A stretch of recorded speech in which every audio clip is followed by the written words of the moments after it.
Emas perhiasan atau emas 916 pun emas juga. Dalam jangka panjang, ia akan untung juga.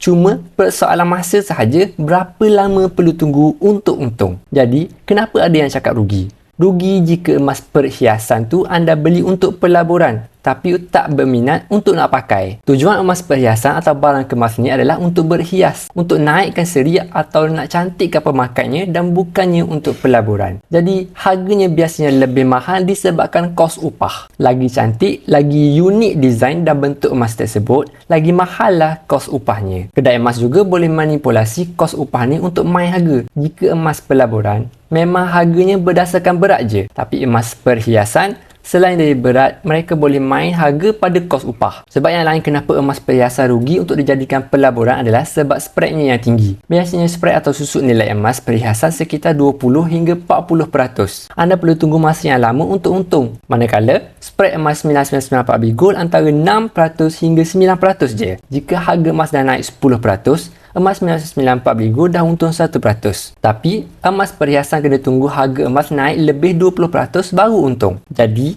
jika anda nak beli emas untuk pelaburan, pastikan beli emas 999 dan bukannya emas perhiasan atau emas 916. Tapi, kalau beli untuk pakai, untuk berhias, tak kisahlah yang mana-mana pun. Semoga perkongsian saya bermanfaat. Teruskan follow saya.